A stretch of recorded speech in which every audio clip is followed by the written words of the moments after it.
Hello guys, welcome to the mind maintainer. आज हम लोग बात करेंगे हिस्ट्री ऑफ बिहार के इतिहास के बारे में। वैसे मोस्टली हमने बिहार के हिस्ट्री इंडियन हिस्ट्री में हमने कवर किया है, लेकिन कुछ पॉइंट हैं जो आपको इसमें बताने हैं। बाकी सारी चीज़ें कंप्लीट हो चुकी हैं। बाकी आपको इसका भी पीडीएफ मिल जाएगा। तो देखिए बिहार के इतिहास के बारे में। तो देखिए फर्स्ट हम लोग बात करते हैं prehistoric age of Bihar. प्रागैतिहासिक काल में बिहार, आपको इंडिया में हम बता चुके हैं, लेकिन बिहार के लिए इस थोड़ा सा और देख लेते हैं। बिहार के दक्षिणी भाग में, साउथ पार्ट में आदि मानव के निवास के साक्ष्य मिलते हैं। सबसे पुराने अवशेष आरंभिक पूर्व प्रस्तर युग के हैं, जो अनुमानतः 1 लाख ईसा पूर्व काल के हैं। इनमें पत्थर की कुल्हाड़ियों के फल, चाकू और खुरपी के रूप में प्रयोग किए जाने वाले पत्थर के टुकड़े हैं। ऐसे अवशेष मुंगेर और नालंदा जिलों में उत्खनन में प्राप्त हुए हैं। मध्य पाषाण युग के अवशेष मुंगेर में मिले हैं। यहीं से परवर्ती पाषाण युग के अवशेष भी मिले हैं, जो पत्थर के छोटे छोटे टुकड़ों से बने हैं। नेक्स्ट देखिए, मध्य पाषाण युग जो है 9000 से 4000 ईसा पूर्व के अवशेष सिंहभूम, रांची, पलामू, धनबाद और संथाल परगना, जो अब झारखंड में है, से प्राप्त हुए हैं। ये छोटे छोटे आकार के पत्थरों के बने सामान हैं, जिनमें तेज धार और नोक है। नवपाषाण युग के अवशेष उत्तर बिहार में चिरान, सारण जिला और चेचर, वैशाली जिले से प्राप्त हुए हैं। इनका काल सामान्यतः 2500 ईसा पूर्व से 1500 ईसा पूर्व के मध्य निर्धारित किया गया है। इनमें न केवल पत्थर के अत्यंत सूक्ष्म औजार प्राप्त हुए हैं, बल्कि हड्डी के बने सामान भी मिले हैं। ताम्रपाषाण युग में पश्चिम भारत में सिंध और पंजाब में हड़प्पा संस्कृति का विकास हुआ। बिहार में इस युग के परवर्ती चरण के जो अवशेष चिरान, सारण, चेचर, वैशाली, सोनपुर, गया, मनेर, पटना से प्राप्त हुए हैं, उनसे आदिमानव के जीवन के साक्ष्य और उसमें आने वाले क्रमिक परिवर्तनों के संकेत मिलते हैं। नेक्स्ट है, उत्खनन में प्राप्त मृदभांड और मिट्टी के बर्तनों के टुकड़े भी तत्कालीन भौतिक संस्कृति पर प्रकाश डालने में सहायक सिद्ध हुए हैं। देखिए ऐतिहासिक काल में बिहार की क्या स्थिति रही है। बिहार क्या है, उत्तर वैदिक काल में देखिए 1000 से 600 ईसा पूर्व में आर्यों का प्रसार पूर्वी भारत में प्रारंभ हुआ। लोहे का उपयोग भारत में 1000 से 800 ईसा पूर्व के मध्य आरंभ हुआ। लगभग इसी समय आर्यों का बिहार भी विस्तार आरंभ हुआ। आर्यों में 800 ईसा पूर्व के आसपास रची गई सप्तपथ ब्राह्मण में गंगेय घाटी के क्षेत्र, ये सप्तपथ ब्राह्मण वगैरह को हम बता चुके हैं हिस्ट्री में। गंगेय घाटी के क्षेत्र, बिहार का क्षेत्र भी इसमें शामिल था। में आर्यों द्वारा जंगलों को जलाकर और काटकर साफ करने की चर्चा मिलती है। 6ठी शताब्दी ईसा पूर्व में उत्तर भारत में विशाल संगठित राज्यों का अभ्युदय हुआ। जिन 16 जनपदों, इसको भी बताया गया है आपको, और लगभग 10 गण राज्यों की चर्चा इस काल में बौद्ध ग्रंथों में मिलती है। उनमें से 3 महाजनपद अंगम, मगध और लिच्छवी गणराज्य बिहार के क्षेत्र में स्थित है। इनके संबंध में विस्तृत जानकारी अंगुत्तर निकाय में मिलती है। देखिए प्रो आर डेविस की बुक है बुद्धिस्ट इंडिया के अकॉर्डिंग 16 महाजनपद जो थे, हम आपको इसकी पूरी लिस्ट भी दिए हैं और आपको वीडियो में भी एक्सप्लेन किए हैं। काशी, कौशल, अंग, मगध, वज्जी, मल्ल, चेंदी, वत्स महाजनपद थे। कुरु, पंचाल, मत्स्य, सूरसेन, असक, अस्मक, अवंती, गंधार और कंबोज, सारे को इंग्लिश और हिंदी दोनों बोथ लैंग्वेज में आपको वीडियो और पीडीएफ दिए जा चुके हैं।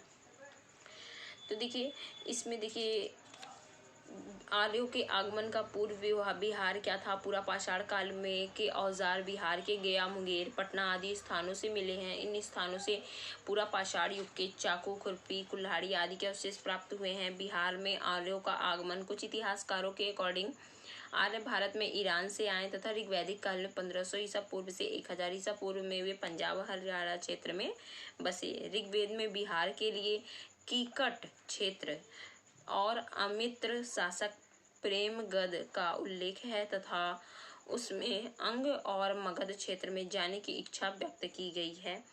वैसे तो कुछ आर्यिक वैदिक काल में भी बिहार आ चुके थे, किंतु मुख्य रूप से आर्यों ने उत्तर वैदिक काल में खासकर अथर्व वेद की रचना के दौरान बिहार में प्रवेश किया।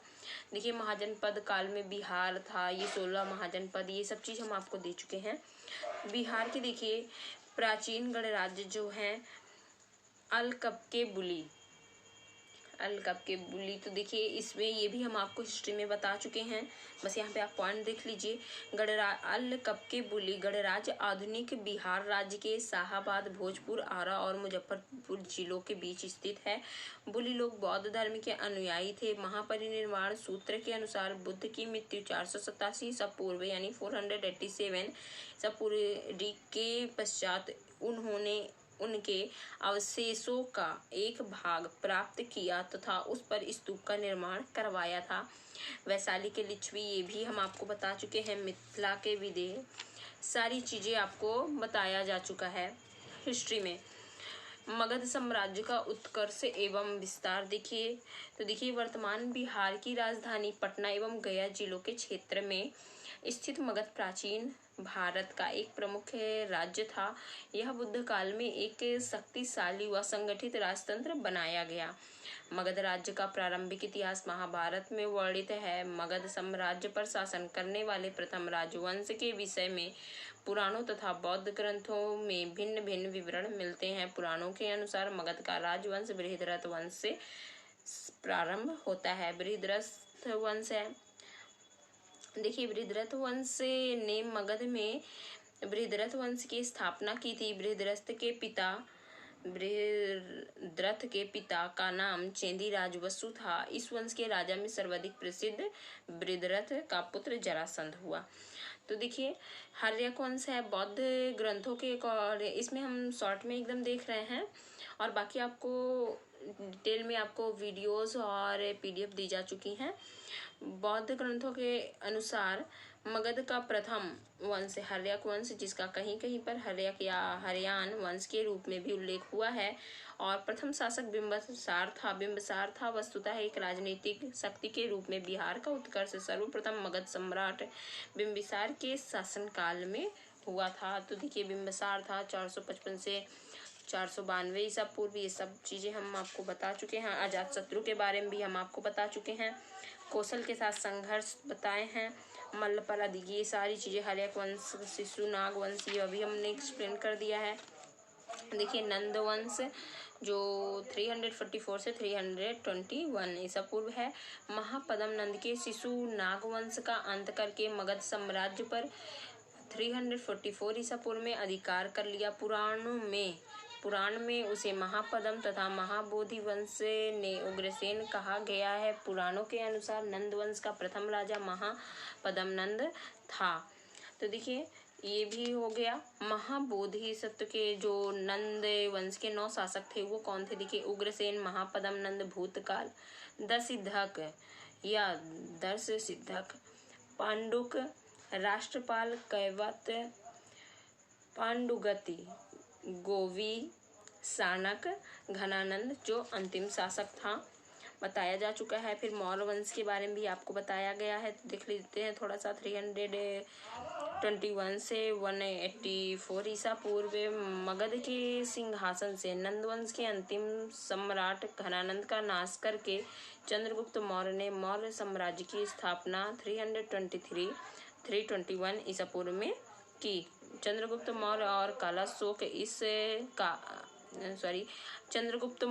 और अशोक इस वंश के महान शासक थे। इन्होंने राज्य विस्तार के साथ साथ जन कल्याण वाले साम्राज्य की स्थापना की। अब बाकी आपको डिटेल में बताया ही गया है, सारी चीजें बताई जा चुकी हैं। और देखिए अब हम लोग बात कर बिंदुसार के बारे में देखते हैं। 298 से 273 ईसा पूर्व।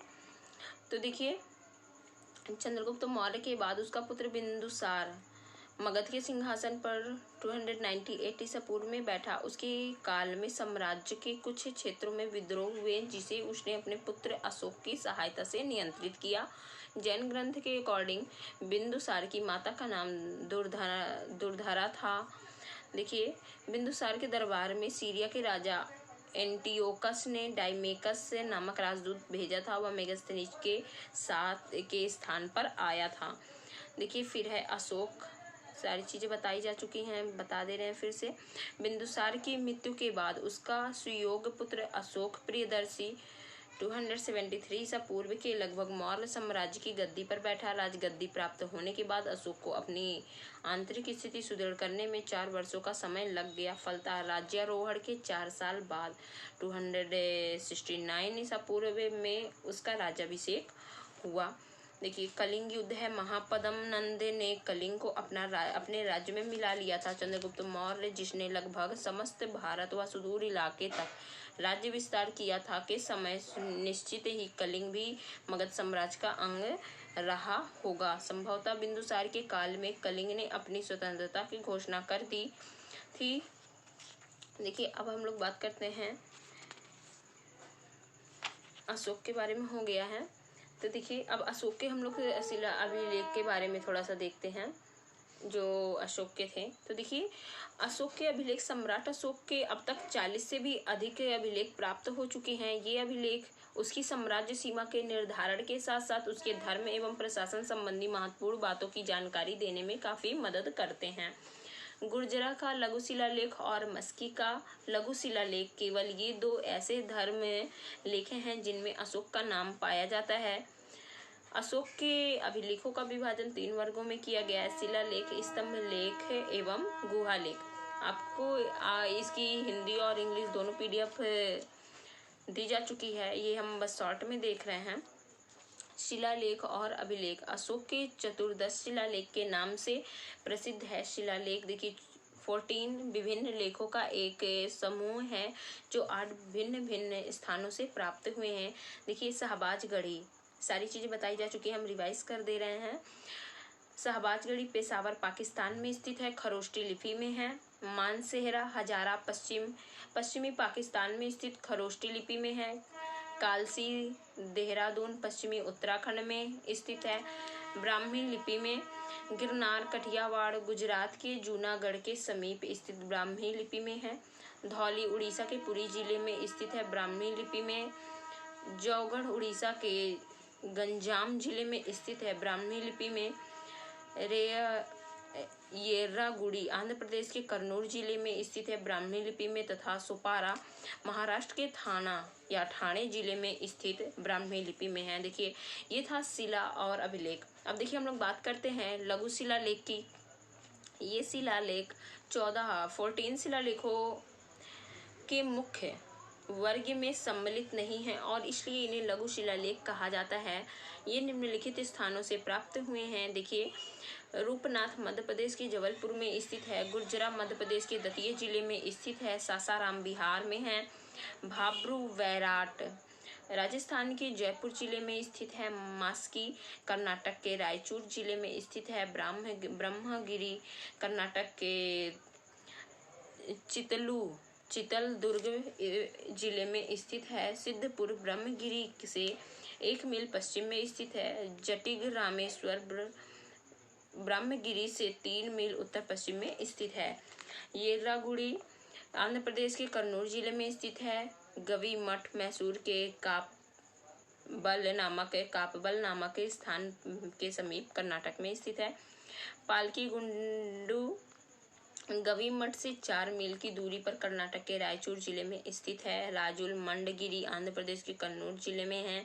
अहरौरा उत्तर प्रदेश के मिर्जापुर जिले में स्थित है। तो देखिए, सारो मारो शहडोल मध्य प्रदेश से पनगुडरिया सीहोर मध्य प्रदेश तथा नेत्तुर नामक स्थानों से लघु शिलालेख की 2 अन्य प्रतियां प्राप्त हुई हैं। एक अन्य शिलालेख उडेगोलम बेल्लारी कर्नाटक से मिली है। पनगुडरिया सीहोर मध्य प्रदेश से अशोक का लघु शिलालेख केडी वाजपेयी को मिला है। स्तंभ लेख और देखिए, दिल्ली टोपरा है, दिल्ली मेरठ, औरिया अरेराज, औरिया नंदगढ़, रामपुरवा, प्रयागराज। ये अकबर, देखिए प्रयागराज वाला जो है यह पहले कौशाम्बी वर्तमान कोसम में था, जिसे बाद में अकबर द्वारा इलाहाबाद के किले में रखवाया गया।